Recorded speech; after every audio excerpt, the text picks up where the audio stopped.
investing, doing the same thing I've been doing since I was 19 years old, millionaire by 28.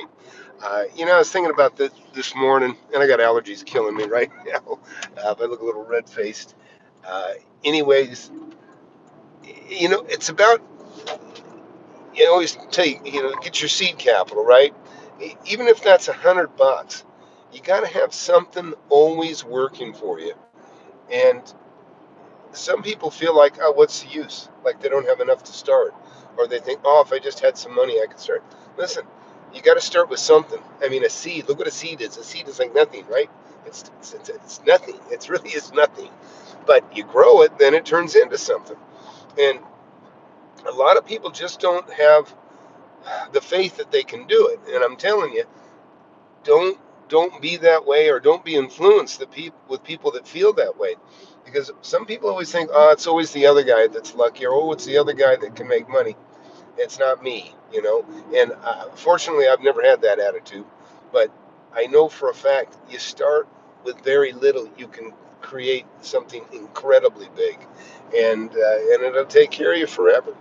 uh, Even if it's something as little as, like I said, you can start with things, start with stuff. If you're a kid, you could be trading bicycles, mini bikes, all that sort of thing, because that's what I did when I was a kid. Yeah, or candy, even candy. I started with candy. I remember when I was a kid, I had a Sucrets box. That's a little tin, like a little tin, and that was my little my little my little bank. That was my little vault. And I remembered I'd had, I don't know, change in there and a couple of ones, and I felt pretty rich, for being probably 7. And I remember I went down, I took all my money, and I got it cashed in and got a $5 bill. It was the first $5 bill I ever owned. And so I had $5.10. And then I'm like, where am I going to hide this thing? And we actually lived in an old house. We called it the Rat House when I was a kid. I told you I didn't have the best, I didn't have the best lifestyle as a kid. Well, in the Rat House, in my bedroom, the interior wasn't drywall. The interior was wooden lap siding. The interior and the exterior was the same. All wood, all lap siding. Well, there was a void above my bed where there was a hole. And I thought, that's the perfect place to hide my money. And I took that thing and I slipped it. And oh, good, I got a little shelf here, and I put it on there. Well, of course, every night, I'm going to check, make sure my money's there, count my money. And I reach up there and I touch this little tin, and it slides off the fire block or whatever it was on, and ends up sliding down the wall. And I could hear it. It dropped like to the next fire block, which I didn't even know what a fire block was at that time. Of course, I was completely grief stricken, and thank God back then at least the tin was made, it was metal enough that I ended up getting a magnet and a string, and I fished for that thing for hours till it finally clicked, and I drug it up ever so carefully, and I never put my money. I never stored my money there again. But anyhow, off that story, back to money. Uh, you know what? I got so many nice compliments on my book, and also people that just took my mentorship. I had Almas. He's a Porsche technician. A Porsche technician. Anyways, he knows I drive a Porsche, and anyways, it was neat because he said he's traveling, he's flying, and he said he was so excited he couldn't sleep because he's just reading, getting excited. I'm so glad that is infectious. And I get that compliment a lot from the book, that people can't put it down. Another guy wrote me also last night and said, hey, he goes, I just finished it in one sitting. And I get a lot of those too. People pick it up and they can't put it down. But really, that's investing in a nutshell. I'm telling you, if you do it right and you know what you're doing, every deal, that's what it feels like. You're about to get a deal signed, you can't sleep, or it feels like Christmas. It's like Santa's coming, and it's just one of the best things that can happen to you. And anyways, I'll take some questions here in a minute, but you can ask away. I'll scroll through them in a little bit when I get parked here. Right now, by the way, I'm in the field. You guys know I've got 5 houses I'm about to put on the market. and I've been kind of remodeling, some lightly, some a little more heavier than others. Uh, this one here that I'm heading to is the one I bought last. I've also entered into contract since I started this house. I've entered into contract to buy two more. One's a house, one's a commercial property, and there's going to be a really great story around that commercial property. I'm looking forward to sharing it. Can't give up too much information right now. I haven't closed the deal yet, and that's what you'll find out also about me. We don't. What the hell? Anyways, uh, uh, anyways, is that you want to be a little bit cryptic when you're talking about your property deals in general until you get them closed, right? Until you got it done. Uh, yeah.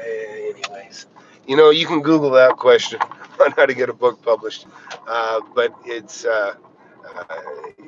Anyways, that's your best place to start. Um, anyways, on these remodels, you know, there's a lot of speculation that we're heading for a hard time. I'm more, it's interesting, in the early 90s and late 80s, all kinds of property went back to the banks. I mean, like massively, especially in Texas. And, that's what should have happened in 2009. Remember the Big Short stuff? The government didn't let things crash like they should have, because if they would have, and also all these assets, all these things that went back to the bank, they got, they didn't. In other words, before they liquidated them to everybody, so all the little investors like me could buy. Everybody, the waitress could buy six houses. Stuff like that would happen. Well, that didn't happen in 2009. I mean, thousands of portfolios got bought up.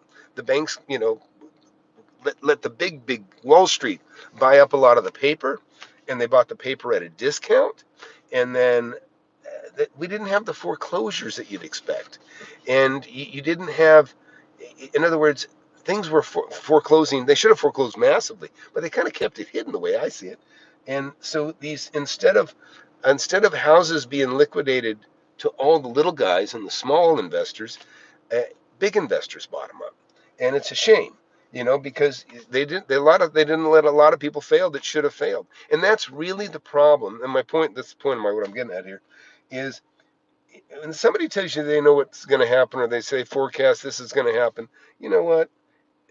They don't know what they're talking about. You can't know. You can't know, because government intervention, it screws things up. It delays crashes that should happen, and it also and then of course they make messes also that should have never happened. And it'll be very interesting to see how things shake out. But the only thing for sure I know is that I don't know. But I can tell you, in your local economy, that kind of is your world, where you live and where you're at and where you can keep an eye on things. Really, that's your world, right? My world is right here. And so you keep an eye on what's going on locally, because believe me, I've seen states suffer like just insufferable, just going to shit so bad, and then other ones are going crazy good at the same time. And so you really need to keep an eye on what's around you.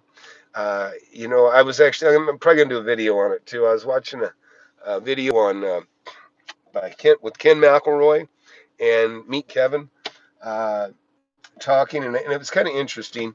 And look, Ken McElroy, it looks like he's kind of like, he's a syndicator, much like, every time he talks about buying property, he always said we, and he wasn't talking about his wife.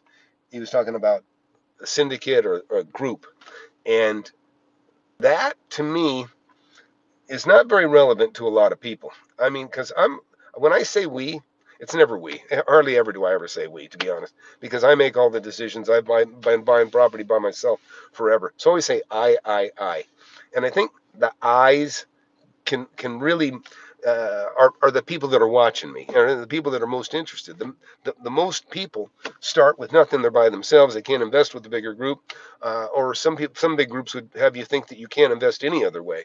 I'm not a fan of Chris Crone and Grant Cardone. I don't like their investing. I don't like their group mentality of look at this big, got to buy this, you got to buy this big expensive stuff that you can't afford by yourself. Send me your money and then I'll buy it. And you'll be my partner. Yeah, bullshit. Anyways, and I'm not saying I'm not connecting Ken McElroy to those guys at all. But my point is, he's it's interesting when people talk about risk, and I'm gonna have to do a video on it, because you really want to identify with the person that is advising you, right? Even if I make the analogy a lot about somebody that's working out in the gym. Mark Wahlberg, was talking about, if I'm going to listen to somebody teach me how to get in shape, they better be in better shape than I am, because that's what he's looking to be, in better shape. And he wants the guy that's in it to be the same way. But what's interesting to me is the takes, and really it's not a bad interview at all. It's a kind of an interview. They say it's a collaboration. It's really not a collaboration that I can see, but they're sharing. But uh, the thing is, think about who's advising. Like, somebody keeps coming on here, they're talking about crypto. Okay, you think crypto's going to make it? Well, okay, I don't know why you think that. I call this Bitcoin shitcoin, and I don't claim to know a bunch about it, other than I don't like things that are non-tangible. Okay, I like real money. Okay, and for a long time you couldn't see anybody that would even take a payment from a Bitcoin, and so I'm not crazy about any of that, and I don't talk about things that I don't know. Okay, I mean, other than to say I don't know, right? I told you right off the bat in this, when I got into this subject. The only thing I know for sure is that I don't know what the economy is going to do. I don't know if the banks are going to go to short sales, or if they're going to let big guys, big. There's a lot of money out there. There's so much money out there right now, folks. Believe me, I've struggled to get decent deals. I mean, I've got decent deals, and you can find decent deals anywhere. That's the other thing. One of the topics that came up in that discussion was talking about chasing money or chasing affordability. Don't do it. Don't do it. You don't need to. I mean, if you just want to buy a house and work the rest of your life, chase affordability. If you want to get rich, or if you want to, make substantial amount of money on the side, and that's kind of the point of what I'm talking about. What I'm talking about now is, you always have to have something going, right? You have to have something going for yourself. If you can't make it in real estate right now, or if you can't find a deal, but I mean, you got to put in the time. You got, right? And I say buy my book, because it's a shortcut to learn about how I made money. Anyways, I don't care if you buy it or not. But the point is, you got to get educated. And anything, right? You can't learn to do body. I mean, if you don't put in the time, you can't fix a car. You can't do anything without putting in the investment of time and getting that knowledge. But you got to have something working for you. You got to be able. You have to have a seed. You have to have something growing for you. And and so, which was kind of the point of this thing from the beginning, is I just think about, that $5 I stowed away. And I came from a family. We were on powdered milk and welfare, and uh, shitty clothes, flood pants, meaning, bottom of my pants were above my ankles. It's not fun, but it's a great incentive to make money as you become an adult. And hey, hit that subscribe button if you like what you hear. Anyways, uh, so but what I would tell you is, no matter how little you have, just try to start looking at everything as an investment. And, like, don't buy anything unless it's a good deal. Keep your overhead low.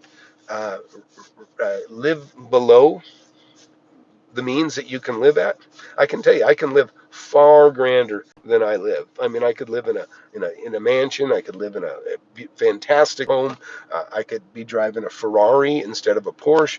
I mean, when I pull up to a building, the building might be worth 10 or 20 Ferraris, right? That I like to feel good. I don't care about looking good. I like to feel good, and that's why I tell you to be, very careful when you see somebody that portrays himself to be a successful real estate investor or an investor of any kind, and they flaunt their wealth,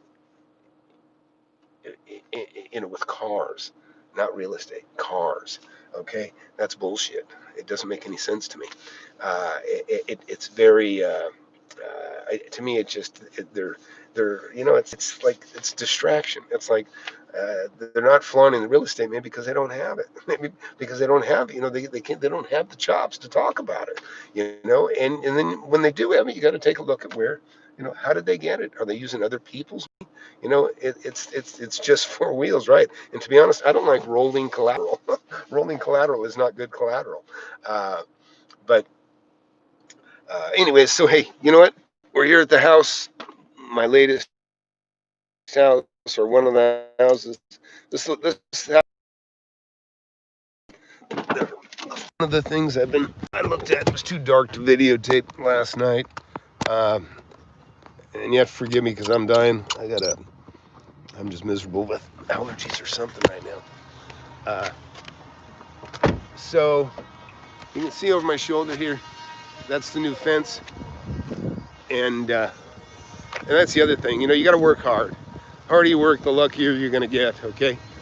And I've had them working on, I got the guys working on the fence here. I like this lateral. Let's take horizontal fencing. Yeah, it looks good. Looks good. I noticed the other day, you can see, look at the construction, how he did this on the backside. I took the existing poles that were pretty decently set, and you can see I put a 2x6 on them, and that's created the look you see here. Now, this is a heavier fence than like what you see across the street there, which is also, it's a prettier fence. But we managed to utilize the gate too to keep things pretty straight. You can see how so we'll have the appearance, really not, almost a hidden gate, not quite, but because the seams, but it looks smooth. It's not sticking out, so that's a good thing. Yeah, that worked out pretty good. Yeah. And I got Antonio here. He does lots of things for me besides concrete. You're gonna turn it that way to halfway, right? Yeah, I need to check with my neighbor. But yeah, we do. He's. Oh, your fence is on. No, I know it's mine. I know it's mine. We've already found the pins. We're talking about running the fence down this way, which you kind of have to. My neighbor's got a bit of a body shop kind of thing going over here, and so you can see. Not the ideal, not the most aesthetically pleasing thing to see the old cars. But I'm a property rights guy, so quite honestly, I don't care. So we got to straighten out a couple of poles here, a couple of posts. We found the pin. You can see that pink ribbon down there by my foot. And anyways, so this will run down there. I'm going to run it a little bit high. But yeah, we'll do it. Let me visit with the neighbor, and then I'll give you the okay on it. So inside, we're preparing to do a walk-in shower, meaning there's not going to be a curb. I'm not going to step over a curb. It's going to be flush to the floor and then slope to the drain, and I'll put glass on two sides. That concrete is poured. I know it's poured. Again, it was dark when I came in here. You got to remember, I get here so early it's dark, and when I check on my properties, I go to the nearest one in the morning, it's still dark. And I also come up so late at night sometimes that I can't see anything outside unless there's some light of some sort. And I can hear the drywall sanding. Everything's looking pretty good. In here, we're getting ready. Oh, good, yeah. We don't have any light in here, but I see Miguel's working. We got to take this a little further, Miguel. We got to go all the way to here. More? I think so. I mean, because we'll still. No, I'm gonna add 2x4. You're gonna add another 2x4 here? Yeah. Okay, I'm talking about. The Yeah. the hardy? Yeah, Because when they mount, they're not going to mount on sheetrock. They're going to mount on tile. The mounts that are coming on here. Oh, So I think our tile's going to have to come past that line so, on both of these. Well, not this one. Like you did here. Exactly like you did here. Down here, you went past the recess, 4 inches. Do the same on that down there. okay, that's fine. But yeah. You might be able to scab that in. I don't know. Anyways. But yeah. Anyways, this is what I do. I come check on stuff and look for issues. That's what the game is, right? You make sure everybody else is doing their job, and then you make money. And he's done a great job.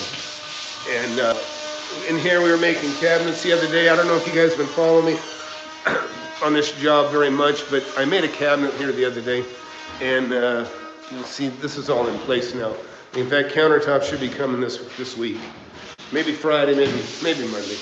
But this is, we're gonna have a kitchen or a flush mount, refrigerator in there, stoves going here. All this stuff is gonna get painted. You can tell we got a new fireplace front. I just tore all the crappy old rock that was down. And then in here, same thing. This will be getting covered as well. With tile above the tub. That's a cast iron tub. So actually I had a fiberglass tub in there, but I yanked it. If I'm gonna replace the tile, I'm gonna put in a new tub if I'm putting a tub back in. But backyard is looking great. I actually took 2 dump trucks of dirt out of this backyard in order to fix the grade. You'll see back here, so now we got a nice gentle slope away from the house and following the actual tour of the property. All right, so I'll get to some questions now.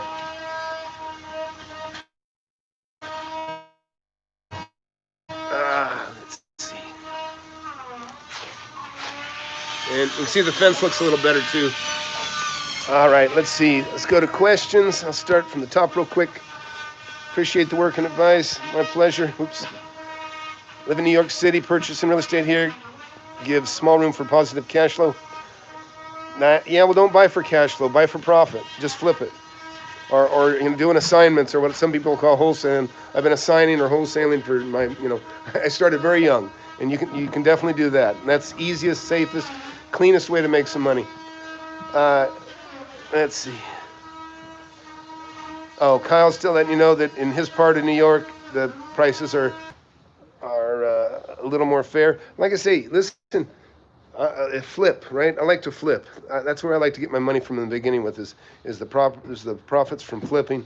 And then, I keep a lot of rentals. I have a lot of rentals. But those rentals are paid from money that I've made from flipping. That's how I bought it.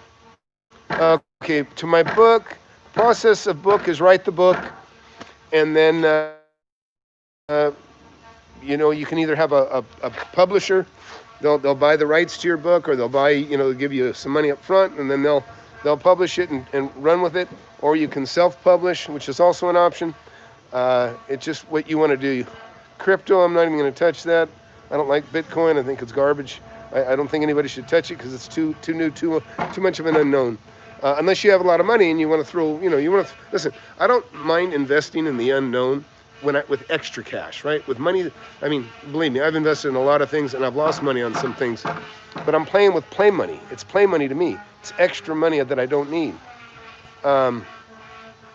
Hey, Tom, how do I figure out if a property can easily be subleased? What mistakes should I avoid doing? Elite, do you have my book? Watching from Northern Germany, thank you for your inspiration. You're the reason why I have a tab open looking for a small real estate. Hey, good for you, man. Yep, you'll do it. You can make money in Germany. I got people that have my book in Germany. I got them all over the world now. If you can buy a piece of property wherever you're at, this stuff will work. Hey, Chris, good afternoon. Yep, Gavloff, He loves Jesus. Good. Uh, do I use hard? I mean, look. When you say hard money, do I borrow money? Of course I borrow money. Um, it's gonna have a pool. Well, not by me. It's not. All right. Okay? Here we go. People are saying that wholesale is being heavily regulated in the future. I'm not aware of it. Do you use hard money lenders? I borrow money. Sure. I mean, when you say hard money, what do you mean by that? Explain. Do I borrow private money? Listen, I borrow money from banks. I borrow money privately sometimes. Sometimes I borrow money almost as a favor to people that I know that need money because their money's not working for them. And I say, look, I'll give you the same that I give a bank. And that can be easy money in comparison as far as, I'll give you an example. I was in Starbucks, this is a couple years ago, and I was borrowing $100,000 from a friend of mine just because he had money sitting around he didn't need. And I thought, hey, you know what, I'll use it. I'm going to buy something. I'll just borrow it from you. So I borrowed that $100,000 from him. Well, I went into Starbucks and one of my lawyers happened to walk in. And I said, hey, John, hey, do me a favor, write up a note for $100,000, promissory note, 4% interest, all due in a year. And he said, okay. And then he says, how about have it by 11? And I said, yeah, it'd be great. And he goes, are you needing money? And I said, well, not really, not at the moment. I said, but I mean, I'll borrow, and I just bought a big building. I said, no, but I said, I mean, I'll borrow money if you got some. He says, he goes, well, how much you need? I said, man, I'll take 700,000 if you got it. And he says, well, I don't think I have that much. And then he goes, how about 500,000? I said, sure. He goes, 4% interest, just like you're doing. I said, that's fine. And he goes, okay, we'll start it beginning of next month. I said, that works for me. And he goes, I'll have that ready at 11 too. So I went in there with the intention. I mean, I just ran into him and I said, hey, I'm getting $100,000 hard money, right? And in that same 1 minute conversation, all of a sudden I had another 500,000. And by 11 o'clock that day, and this is probably 8 in the morning, and now 3 hours later, I got 600,000 in my bank. And that's the things you can do when you are an established, an investor with a record, right? A record of success. People will loan you money like that. You won't be paying 10%. When you say hard money, it sounds like it's expensive, okay? 4% is competitive money. In fact, it's cheap. It's about the cheapest money I can get when you consider the fact that there is there's just none of the hoops you got to jump through with the bank. And to be honest, I'll tell you right now, I haven't had a house loan, and I've gone through probably, I don't know how many houses in the last 10 years. I've maybe gone through 20 or so, or probably more, but I haven't borrowed money to buy a house in almost at least 15 to 20 years. And that's because it's so much hassle. It's easier for me to borrow millions than it is for me to borrow hundreds of thousands, because you have to go through all the bullshit. No matter how rich you are, you have to go through all the bullshit to borrow money on a house. There's regulations and guidelines, and it's mind-boggling. And I'll tell you the other thing is, a small lender for houses, they couldn't even begin to understand. I've got 15 or more tax returns because I have so many different individual entities that hold my properties in different names. And so anyways, but it's just funny that it's easier to borrow millions than it is to borrow, because when it gets to when you get to that high net worth, they consider you a high net worth individual, and the money they loan you, it's just so much easier. They don't care about, oh, hey, in fact, right now, somebody got a hold of my account number, not my account number, my social security number, and charged a $1,300 ring at Zales or somewhere in Florida. And anyways, nothing to do with me. And then another similar thing happened. And so I went on my credit report and I said, look, this is bullshit. I mean, and my bank doesn't care about any of that. I've had apartment buildings where when the tenant moves out, the utilities roll into my name automatically so that they don't turn it out. It's a program you opt for. So when your house is empty, or the rental is empty, it runs into your name. So you don't have to, open up an account every time somebody moves out. Well, the problem is the utility company, when somebody new moves in, they send the bill to the exact unit. This is a mistake on the utility end. And so what happens is they make a mistake. They send it. They have the billing wrong because they're sending it to the address I'm covering, while it's vacant. And so all of a sudden these things start popping up as credit, as a blemish on your credit because you were late on 5 electric bills, that year, all different addresses for obvious reasons. But see, the small lender that does a house, they're like, what is all this? And they're like confused and they don't know, they don't understand, they can't relate to it. But a commercial lender says, oh yeah, don't worry about that shit. And you don't worry about it. Anyways, also while we're here, I noticed my roofer's gotten over here and you can see the new metal here. Because remember, we tore a patio off. This was a patio. And it was on a deck like this. But all that crap's gone. And now we just got to paint this trim up here.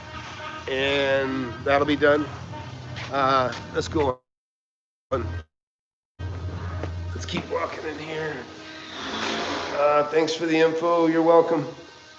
That regrade works really well. Yep. Oh yeah, I've done a lot of dirt work. I've done so much dirt work. Even that 50 acres that I had, that I made a couple million on, more than a couple million. I rented a couple of, I think they were D6s, and also a huge Volvo excavator, track excavator. And that thing was just a wonderful tool for just ripping out nasty trees and bushes and cleaning up the banks. And and it's a lot of fun too. It's a lot of fun playing around with those kinds of toys when you get to. But everything's business, right? You got to make money, and it's kind of, like I say, it's good for you to know, even if you're not very handy or not very skilled with your hands. It really is helpful to know what can be done, to sit there and go, oh, I know what I can do, or oh, I can, or know what you can pay to have done, right? It's good to know what's possible. It's just good to know what's possible. Let's see. Tom, do you prefer to take any seller concessions off the purchase price of the property, or have them write checks directly? Yeah, a little premature to ask that one. Yeah, hey, thanks, Keith. Yeah, it's moving along nicely. And but we've been working, guys have been working Saturdays, Sundays. Everybody wants to work, make some money. They know they're probably going to get some time off with Christmas. And they don't work personally. These are subs. But, they want to make some money while they can. Yeah, look, there's things you can do, like, like your cabinets, if you just repaint it or you put in new you can just maybe not put hardware on it. Let them choose their own hardware. If you want to, like, this already has decent windows. See, those windows are fairly new. You can put a window. You can make you can put a concession up front saying, yeah, we're going to do I call it an allowance. I'll give you a $5,000 carpet allowance to put a new carpet, or $10,000 carpet allowance, and I do that. It's more for me. It's so that they can go to the bank or with the appraiser. If I already know, I don't like picking out other people's colors. I mean, sometimes you kind of have to, obviously. Otherwise, you're not going to have a floor. You're not going to have stained cabinets. You're not going to have painted walls. So you have to make some decisions. But if you can leave, like if you have crappy countertops, right? And I have crappy countertops on one of my properties. I'll throw a couple of samples of granite and marble on the countertop, and I'll put a $3,000 countertop allowance in there, and so then they can go, oh yeah, we're going to put in new, or they'll take the $3,000 off the price. I don't care. I mean, in the end, I'm only doing it to make the sale, and it's a way of acknowledging, yeah, the only thing this needs is countertops, and that sort of thing. And what was that last question there? How much is the sale of this place going to net? That's a good question. hopefully as much as possible. Okay, I'm optimistic. I mean, I can make money on this. I mean, for sure. I bought it cheap. I bought it under market. But and I'm putting some money in it. But I don't. I'm a little bit. You got to remember, my property, my capital gains get cut in half if I hold this property. Uh, if I hold this property for more than a year. If I hold it for a year, I can save a lot on capital gains. Now, and a lot of people thinking, oh, the housing crisis, everything's going to go to hell in the next couple months, and there's probably some truth to it. Like this month, I guess is the landlords can start evicting people and that don't pay, unless the government gives some sort of landlord relief. Maybe they're better off giving the relief directly to the landlord than the tenant, depending on whether or not the tenant pays their bills with it or not, because you never know. Yeah, property keeps going up in the UK, huh? Yep. What items would you recommend flipping for under 40K, and where would you go to find them? Auctions? Okay, Shane, that's a good question. I'm going to give this a really good tip for everybody, by the way. Okay, look, you can go and do online auctions. I don't like them particularly, okay? Unless it's a special machine or something. I don't particularly like that stuff. But what you can do, go to your local auctions, okay? If you can go to a local auction, because it may not be on the internet, number one. If it's not on the internet, cuts down your competition drastically, okay? And believe me, I've bought some great things, even on the web. Okay, I bought a fire truck once. If I saw it in my opening credits there, right? I bought a fire truck once out of Plano, Texas. I bought it for 10,000. I think I bought it for like 10,400. Maybe it was 11,400. I think it was 10,400. And this is a $500,000. This is a $500,000 fire truck. Now it was 20 years old when they sold it. Still functional, still beautiful, still just. I mean, you got to remember, how much does a fire truck get used, right? It just sits there till the fire comes, and they drive it 4 miles. So it had relatively very low miles. Well, I bought it for 10,400. I said, oh, what the hell, I'm bored. I bought it, and I resold it for $30,000 to Ponca City, Oklahoma, the fire department in another state. And so if I had 40 grand and that's all I had, I'd look for something like that. Go buy a fire truck. I mean, but make sure before you buy a fire truck, you need to know, before you buy a fire truck, you need to know that they're certified. They certify just like a Lexus, or they have certified BMW, meaning they've been gone through and that they have a certain safety. That's what they do with fire trucks. They have to meet a certain rating. The ladder. Remember, I had a ladder. I had a ladder that would go up 10 stories, 100 feet, 100 feet, and just that ladder going up that high, it almost made me a little queasy thinking about being on the top of that thing. But those are the kinds of things that you can do with money that have nothing to do with real estate, but you can make a substantial profit, right? I made about 20 grand. Actually, I paid a broker fee too, so I made less than 20, but I made a lot of money for just turning a piece of an item. And I was thinking about that also this morning. And this is military auctions. I used to go to military auctions, but I would go there, stuff where I can be Shane. So look for DRMO. It's basically the military, where they get rid of their auctions and stuff. They get rid of their devices. And I'll tell you, the military, they buy shit they never use. They buy shit and then it just sits there and collects dust for 10 years and then they sell it as used. There's a ton of money to be made on military auctions. Now, a lot of that stuff gets put online and people can see it, but a lot of times if it's a small auction, it's not worth somebody like me buying from one state to another. It's just not worth it, and I can't inspect it. You have the advantage of being able to personally inspect it. Let's see. Okay. Oh, well, I had 3 acres of property. I still have that property. I live on a pretty good piece of land. So I didn't store the fire truck. I just parked it in my yard. And I actually ended up having a little bit of hassle with somebody over that. I won't review it now. But anyways, But I made money. I made money, and you can too. And it doesn't have to be that big. You take a look at some of my videos.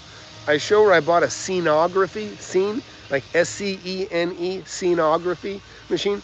It was worth like $14,000. I bought it for 250 bucks. I sold it to a local theater for $3,000. Scissor lift. I bought a $10,000 scissor lift for like $4,000. A lot of people at auctions are willing to pay. Yeah, you're right. Well, the problem with auctions, sometimes a lot of the people that go there for something specific. In other words, you go to a cabinet shop that's going under. People are going there for the saws and different hand tools. Mechanics, same thing.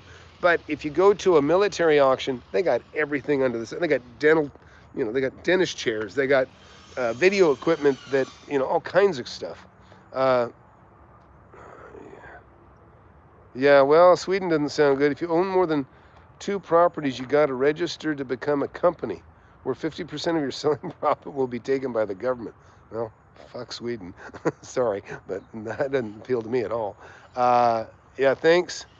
Ever since you were a teen, you bought cards. Yeah, keep it up, man. You make money on anything. Listen, you graduate to real estate. Listen, when you're a kid, and I got young people here, under 18, young. I was selling candy when I was 7 and making money. Cinnamon toothpicks are extremely profitable. Cinnamon toothpicks. I could make 1,000 cinnamon toothpicks for about $1.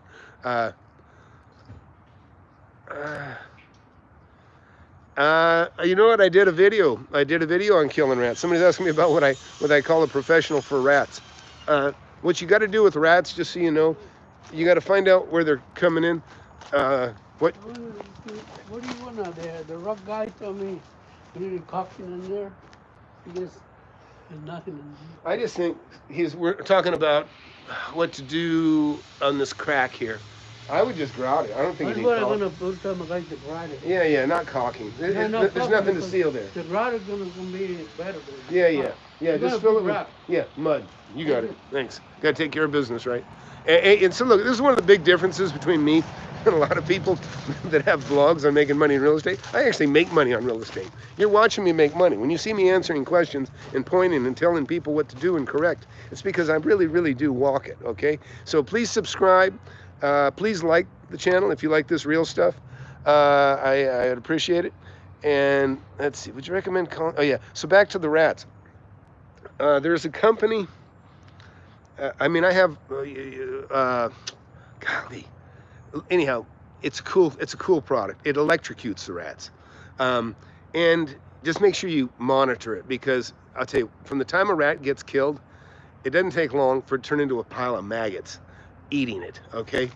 So this rat trap is cool though. The rats walk in, electrocutes them to death, walk over, they slide right out into the trash can, or into the hole, whatever you're gonna do with that rat. But oh God, it's a famous company. They've been around for years. But anyhow, just look up electrocution rat trap and you'll see it. But one of the coolest things about it, and I did a video on it, look up rat traps on, in my channel, and you'll see I did Victor, thank you. Yep, that's it, Victor. Because I bought these same rat traps before that electrocuted. Well, then the newer ones have Bluetooth. So you sync it to your Bluetooth, and I get a notification, you got a dead rat. Go over there, check it out. I had one in my, one of my outdoor kitchen. I had some at a couple of different properties, and I just sync into the internet within the buildings, and I get a notice that, I got another one. And you'll see the videos. But they work really, really well. I think they're about 50 bucks, as I remember. But it costs you a lot more than that for somebody to come out and do it for you. But what you got to look for is how the rat get in there. And believe me, a rat can fit through like a very, very small opening. So you got to definitely be aware of how did they get in.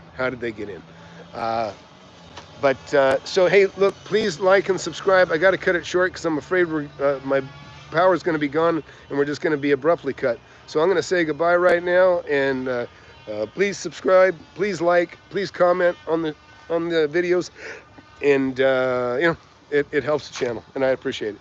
Hey, thanks Delta, thanks Eric, thanks everybody that's here. TL, all you regulars, take care and bye.